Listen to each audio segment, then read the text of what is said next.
एक ये important question देखो, क्या बोल रहा है इसके अंदर, m times the mth term of an AP is equals to n times the nth term of an AP, और वैल्यू किसकी निकालनी है, m प्लस nth टर्म की वैल्यू निकालनी है। ठीक है, तो क्वेश्चन को हम पहले देख लेते हैं यहां पर। ठीक है, कह रहा है m टाइम्स, थोड़ा और लेफ्ट में लिख लेते हैं, m times of mth term is equal to n times of nth term, और m प्लस nth टर्म निकालना है, यही निकालना है ना।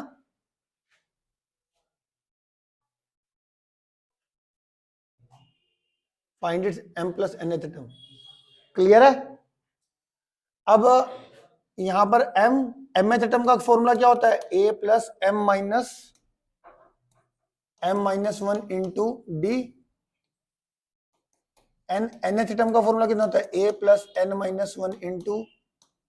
डी। ठीक है, m को a से मल्टीप्लाई करके कितना आएगा, एम ए, m को इससे मल्टीप्लाई करोगे तो d से नहीं होगा, सिर्फ इससे होगा, या तो इससे करो या इससे करो, किसी एक से, फिलहाल मैं इससे कर रहा हूं, M square minus M into D, N को ए से करोगे तो एन ए, एन को इससे मल्टीप्लाई करोगे N square minus N into D. ठीक हो गया, ए वाली टर्म करो एक तरफ, ये आ गया M A minus N A, ये माइनस एन ए। ठीक है, M square minus M D ये रहा, इसको भी मैं इधर भेज रहा हूं, minus N square minus N into, plus का था ना तो उधर जाके माइनस का होगा, इक्वल टू के साइड कर दिया मैंने 0, इसमें से a कॉमन आ जाएगा तो m माइनस एन ए आ गया, इसमें से d कॉमन आ रहा है तो m स्क्र माइनस m, और माइनस अंदर जाके साइन चेंज कर देता हूं, माइनस का n स्क्र प्लस का n into D is equal to 0। ठीक है, अब यहां पे देखो, इन दोनों में मैं ए स्क्र माइनस बी स्क्र की आइडेंटिटी लगा रहा हूं, ध्यान से देखना, ये तो एज इट इज आ गया, M square minus N square में A square minus B square की आइडेंटिटी क्या होती है, A minus B A plus B, पता है ना ये। और इन दोनों टर्म में मैं माइनस कॉमन ले रहा हूं, सिर्फ माइनस वन, समझ लो माइनस वन कॉमन, क्या बचेगा, एम माइनस एन। ठीक है, इन दोनों को सिंप्लीफाई कर लिया, इन दोनों में माइनस कॉमन ले लिया। क्या ये स्टेप समझ में आ रहा है आपको, लिखने से ज्यादा समझो। अब देखो, एक दो तीन टर्म है, तीनों में m माइनस एन आ रहा है, तो तीनों में मैं m minus N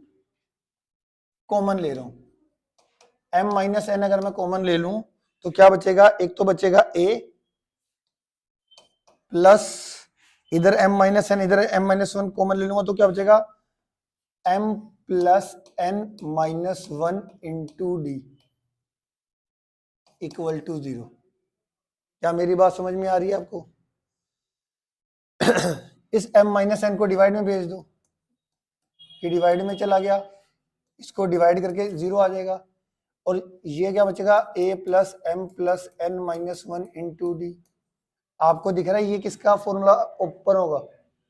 a m plus N का, m प्लस nth टर्म का फॉर्मूला अगर तुम खोलो तो क्या आएगा, a plus M plus N minus one into D. तो इसको मैंने m प्लस nth टर्म से